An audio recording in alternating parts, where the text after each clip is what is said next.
खालिस्तानी आतंकियों के एनकाउंटर से भड़का गुरपतवंत सिंह पन्नू। आतंकी पन्नू ने मोदी योगी को दी धमकी। खालिस्तानी आतंकी पन्नू की गीदड़ भभकी, महाकुंभ में लेंगे बदला। महाकुंभ के लिए प्रयागराज में तैयारियां पूरी, किले में तब्दील हुई नगरी। उत्तर प्रदेश के पीलीभीत में एक दिन पहले ही 3 खालिस्तानी आतंकियों के एनकाउंटर के बाद अब विदेश में बैठा खालिस्तानी आतंकी गुरपतवंत सिंह पन्नू ने योगी सरकार को बदला लेने की धमकी दी है। दरअसल पन्नू का एक वीडियो सामने आया है जिसमें वो प्रयागराज में महाकुंभ मेले में इसका बदला लेने का ऐलान कर रहा है। उसने मृतकों के परिजनों को 5 लाख की मदद के साथ ही अलग खालिस्तान बनाने का राग एक बार फिर से अलापा है।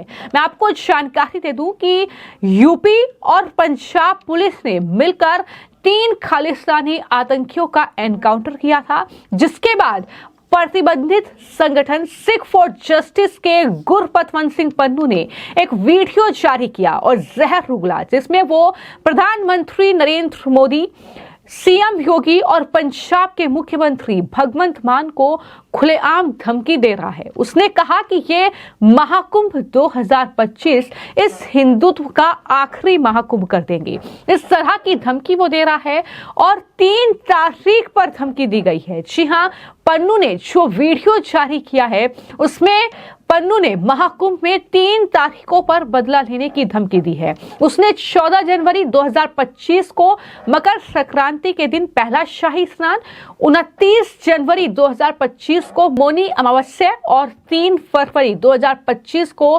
बसंत पंचमी जब तीसरा शाही स्नान होगा तब दरअसल धमकी दी है कि 2025 ये जो महाकुंभ है ये आखिरी महाकुंभ होगा। इस तरह की धमकी वो दे रहा है।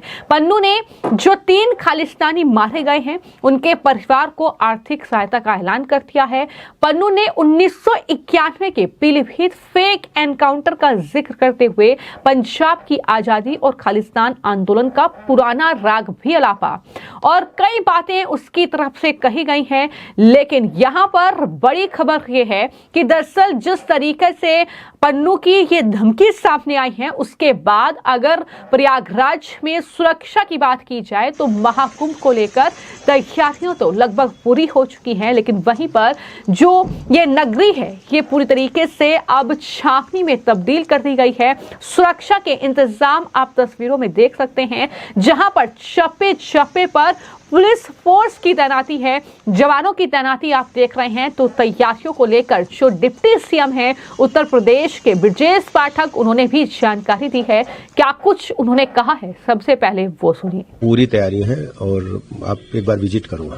तो जब विदेश में बैठे ये आतंकी गीदड़ भभकी भारत को दे रहे हैं, प्रयागराज में महाकुंभ को उड़ाने की ये धमकी दे रहे हैं, तो इस तरीके से सुरक्षा के इंतजाम किए गए हैं और इसको लेकर पुलिस अधिकारियों के भी बयान सामने आए हैं। उन्होंने बताया है कि किस तरीके से तैयारियां लगभग पूरी कर ली गई हैं, किस तरीके से चप्पे पर पुलिस फोर्स तैनात है, वो भी सुनिए। इस महाआयोजन को सफल बनाने के लिए दिन रात कार्य कर रहे हैं। पृथ्वी पे इतने व्यक्तियों का इतने कम दिनों में आवागमन शायद ही कहीं होता है और इस वर्ष ये अनुमान है कि लगभग 40 से 50 करोड़ लोग 45 दिनों की जो मेला अवधि है उस दौरान प्रयागराज तथा अन्य धार्मिक स्थलों का भ्रमण करेंगे। 6 महत्वपूर्ण तिथियां महाकुंभ से संबंधित हैं। इनमें से 3 शाही स्नान के दिन हैं। पहली तिथि पौष पूर्णिमा की है जो कि 13 जनवरी को होगी। दूसरी मकर संक्रांति जो कि एक शाही स्नान होगा वो 14 जनवरी को होगा। उसके बाद से मौनी अमावस्या का शाही स्नान 29 जनवरी को होगा तथा अंतिम शाही स्नान बसंत पंचमी 3 फरवरी को संपन्न होगा और उसके बाद से माघी पूर्णिमा 12 फरवरी तथा महाशिवरात्रि 26 फरवरी के बाद से महाकुंभ का समापन होगा। क्षेत्रफल के दृष्टिकोण से तथा अदर इंफ्रास्ट्रक्चर के दृष्टिकोण से इस बार ज़्यादा तैयारियां की गई हैं, ये देखते हुए कि पिछले कुंभ से इस बार कुछ नई चीज़ें भी ऐड हुई हैं उत्तर प्रदेश में, जिसमें काशी विश्वनाथ का कॉरिडोर, अयोध्या जी में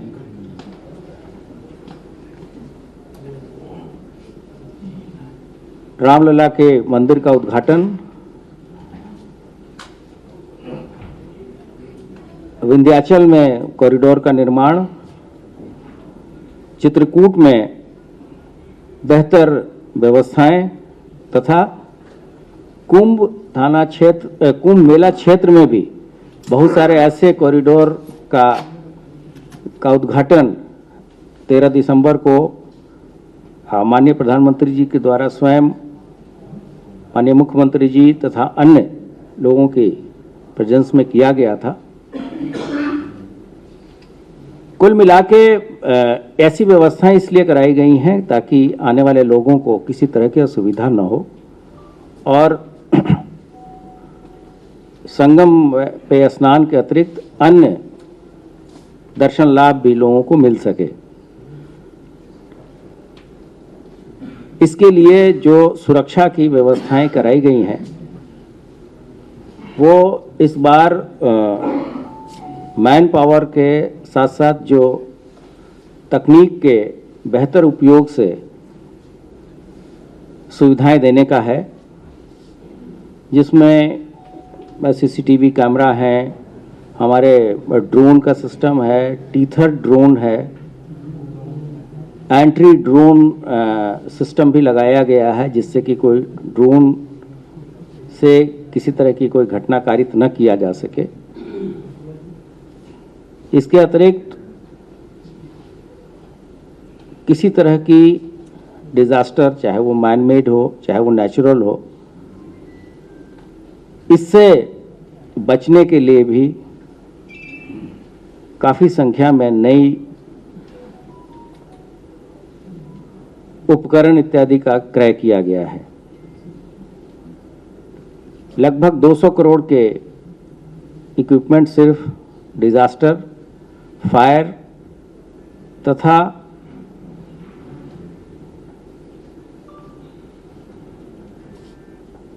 लोगों को डूबने से बचाने के संबंध में जो उपकरण इत्यादि होते हैं उसके लिए किए गए हैं।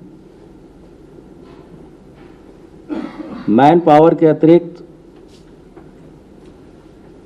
सभी पूरा मेला क्षेत्र सीसीटीवी कैमरे से आच्छादित होगा जो कि एआई इनेबल्ड होगा। इस दौरान हमारे जो अंतर्राष्ट्रीय सीमाएं हैं और अंतर्राज्यीय सीमाएं हैं उस पर भी चौकसी बढ़ाई जाएगी। अंतर्राष्ट्रीय सीमा पे जिस बल की जिम्मेदारी है, उत्तर प्रदेश के परिप्रेक्ष्य में एसएसबी की, उसके साथ भी मीटिंग हो चुकी है। जो हमारे यहाँ श्रद्धालु आ रहे हैं, हम लोग 7 स्तरीय सुरक्षा व्यवस्था सुनिश्चित कराएंगे। एक तो उद्गम स्थान से भी हम उनकी मॉनिटरिंग करेंगे। इसके लिए सभी संबंधित राज्यों के महानिदेशकों को पत्र भेजा जा चुका है। फिर जैसे ही वो हमारी सीमा में आएंगे, एक चेकिंग वहाँ होगी, फिर जोन के लेवल पे चेकिंग होगी, उसके बाद से कमिश्नरेट के लेवल पे चेकिंग होगी, फिर कुंभ थाना क्षेत्र में भी 3 स्तरीय सुरक्षा व्यवस्थाएं सुनिश्चित की जाएंगी। कुंभ मेले के दौरान जो पुलिस बल वहां नियुक्त किया जा रहा है उसके प्रशिक्षण तथा उसके व्यवहार इत्यादि के लिए एक विशेष ट्रेनिंग लगातार हम आयोजित कर रहे हैं। इस दौरान सोशल मीडिया प्लेटफॉर्म्स पर भी हमने अपनी प्रेजेंस बढ़ाई है तथा ऐसे मैलिशियस कंटेंट्स, ऐसी चीज़ें, भ्रामक कोई भी प्रचार प्रसार पे हम कड़ी नज़र रख रहे हैं। इसके लिए हम लोगों ने अभी हाल ही में एक नया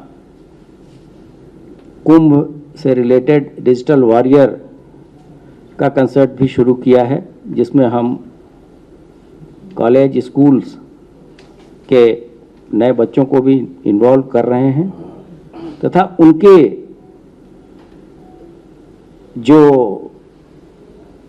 उनकी जो क्रिटिकल, उनकी जो सोच है इस संबंध में कि सोशल मीडिया पे कैसे चीज़ें हो, चाहे वो मैलिशियस कंटेंट हो, चाहे वो साइबर जागरूकता से संबंध हो, साइबर क्राइम से संबंध हो, मैटर हो, उसमें उनका लाभ कैसे लिया जाए।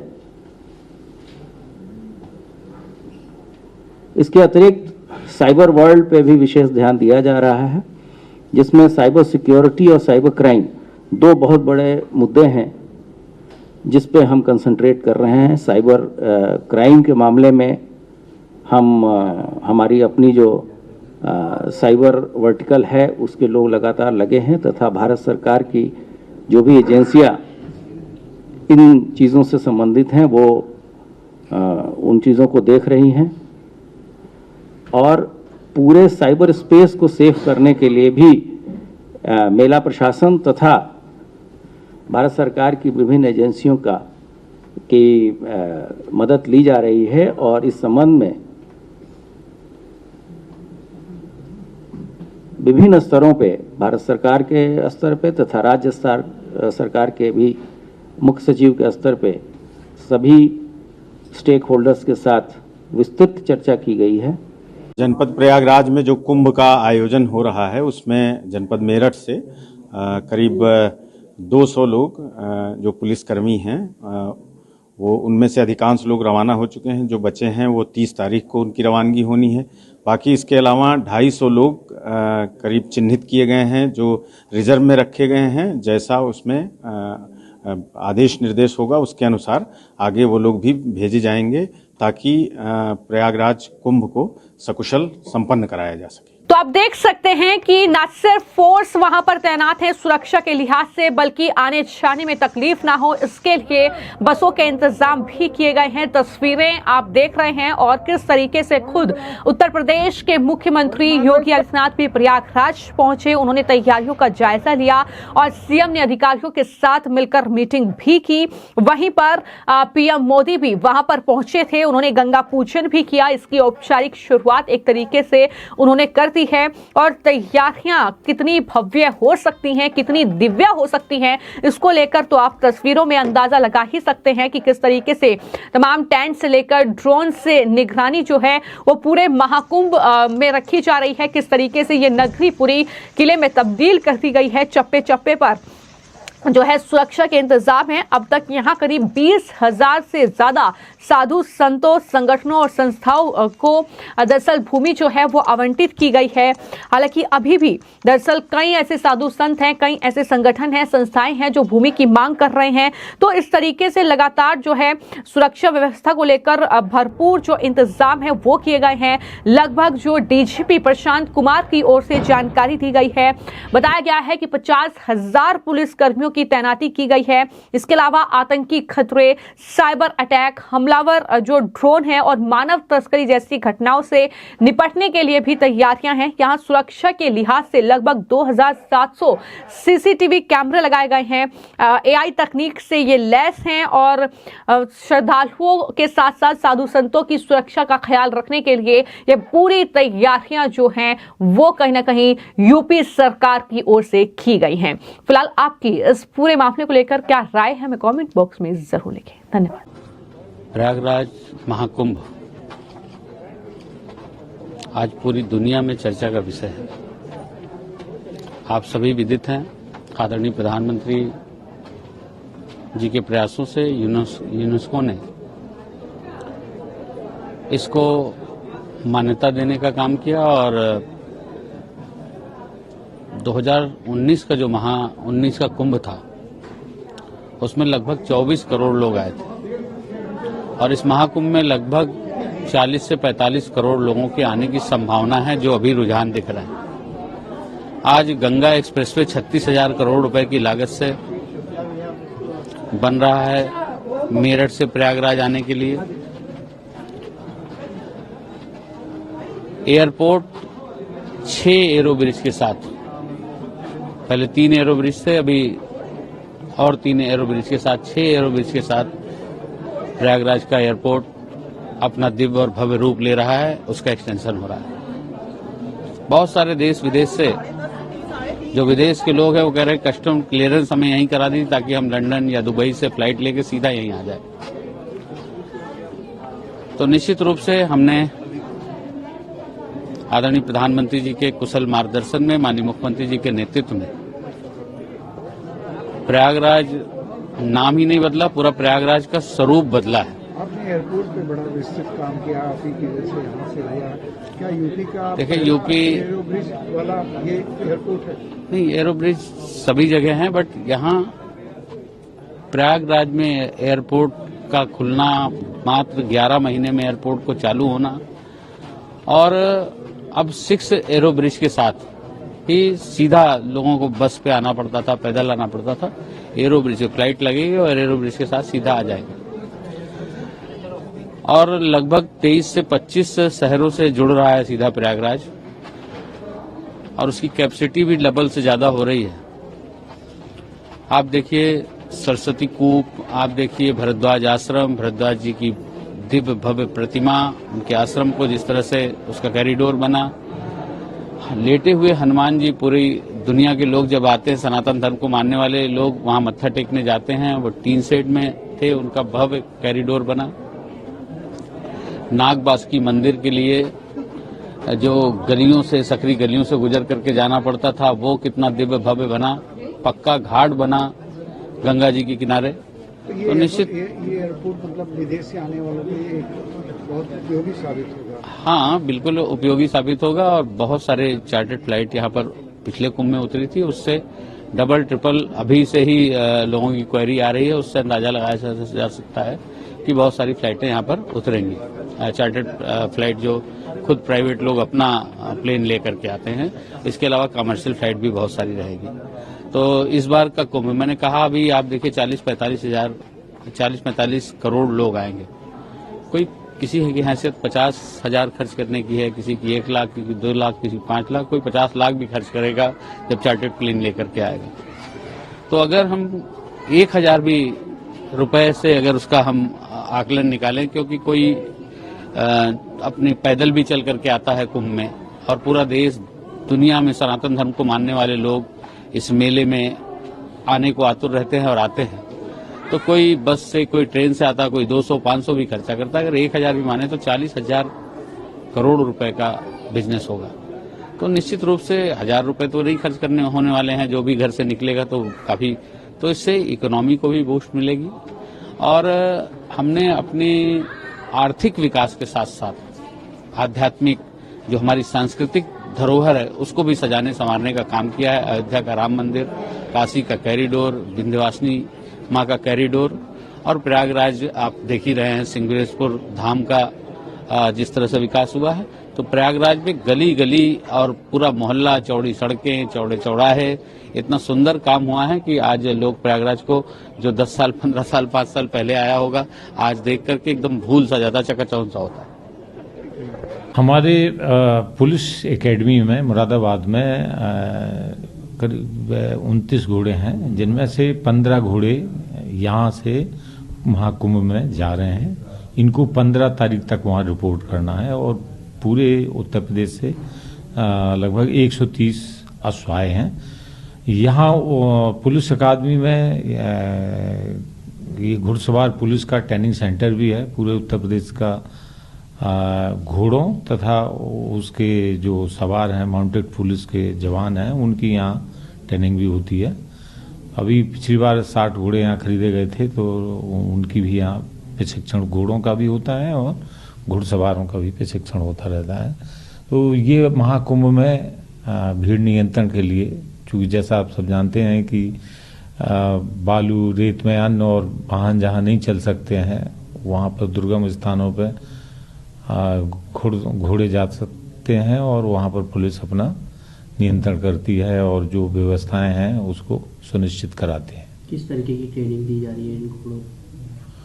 नहीं, घोड़ों को चूंकि भीड़ नियंत्रण में इनका यूज होता है, भीड़ के बीच में इन्हें जाना होता है, तो इनको हम भीड़ में चलने की प्रैक्टिस कराते हैं। बहुत सारे लोगों को बीच से गुजारते हैं उनको और आग जला के, पटाखे फोड़ के, हॉर्न गाड़ियों के चला के इस तरह से उनको बीच में से गुजारते हैं जिससे घोड़ों को आदत हो जाए और वो जब हम उनसे ड्यूटी लेते हैं तो वो भड़के ना और इधर उधर विचलित ना हो, इसलिए इनको यहाँ ट्रेनिंग दिलाते हैं। कुछ दिन डिसाइड होते हैं कितने दिन तक ट्रेनिंग होती होगी? नहीं, 6 महीने होती है। मैंने बताया ना, जब यहाँ पुलिस में जब घोड़े आ जाते हैं, क्रैक की देते हैं, इनको भर्ती किया जाता है तो 6 महीने तक उनकी ट्रेनिंग देते हैं। कब तक रवानगी हो जाएगी? नहीं, अभी तो जो घोड़े मांगे गए हैं वहाँ हमको, तो वो 15 दिसंबर को वहाँ पहुँच जाएंगे। उनको वहाँ पहुँचना है तो यहाँ उसके पहले यहाँ से भेज देंगे और वहाँ समय से पहुँच जाएंगे। अभी ट्रेनिंग चल रही है? ट्रेनिंग चल रही है। करीब कितना काउंट बताया? नहीं, अभी तो यहाँ 29 घोड़े हैं। अच्छा, हाँ, कुंभ तो में कितने जाएंगे? 15 है, यहाँ से 15 है। बाकी अन्य जगह भी जो हमने पहले ट्रेनिंग करके उनको भेज दिए हैं, 11 जनपदों में घुड़सवार पुलिस है, तो वहाँ से भी सब जाएंगे और 130 शायद कुंभ मेले में रहेंगे। ट्रेनिंग दी जा रही है? किस लिए दी जा रही है? जी, हमारे देखो डॉक्टर भीमराव अम्बेडकर पुलिस अकादमी मुरादाबाद में जो हमारी घोड़े हैं इस समय, और जो इलाहाबाद में जो महाकुंभ के लिए तैयार किए गए हैं, तो इनको walk, trot, canter, rein back, half pass, full pass, rein और फॉरवर्ड, ये इनको हर तरह की हमको ट्रेनिंग दी गई है भीड़ को कंट्रोल करने के लिए। पेट्रोलिंग और ये बलवा ड्रिल, हर चीज़ में सक्सेसफुल है हमारे घोड़े और सब ट्रेनर हैं और हम लोग भी ट्रेनर हैं जो उनको ट्रेन करते हैं और शांति व्यवस्था बनानी हो तो जिससे कि वहाँ कोई किसी प्रकार कोई बवाल नहीं हो, तो शांति व्यवस्था हेतु हम लोग वहाँ लगाए गए हैं। कितने दिन ट्रेन किया गया? तो हम लोग ये इनकी ट्रेनिंग जो 6 महीने की होती है, बाकी तो हम इनको पर डे सुबह शाम परेड दौरान चलाते रहते हैं। मेरा नाम Ramu Singh, senior foreman, Hapur depot. हमारे यहाँ पे सभी बसें भगवा कलर में रंगी जा रही हैं और पेंट और सीटों का कार्य भी किया जा रहा है और स्टिकर भी लगाए जा रहे हैं बसों पर कुंभ मेले के। और ज़रूरत पड़ी तो हम और भी बस भेजेंगे वहाँ पे, अगर मांग करी प्रशासन ने तो और भी बस जाएंगी हमारे यहाँ से। शिवकल पेंटर है और मैं हापुड़ डिपो में काम करता हूँ और हम जो अपनी बसों को अच्छे से अच्छा पेंट करने की कोशिश कर रहे हैं जिससे यात्रियों को अधिक से अधिक सुविधा मिले और लोगों को अच्छा लगे कि हाँ ये बसें बहुत अच्छी हैं, जो रोडवेज की बसें आरामदायक हैं और इनमें अच्छा काम करा है हम लोगों ने। ये बसें आपकी कुंभ मेले में जाएंगी जिससे लोगों को आने जाने में आराम मिलेगा। लोगों को बसों को अच्छी तरह से काम किया जा रहा है इन बसों में। कलर आपका ये भगवा का कलर किया जा रहा है।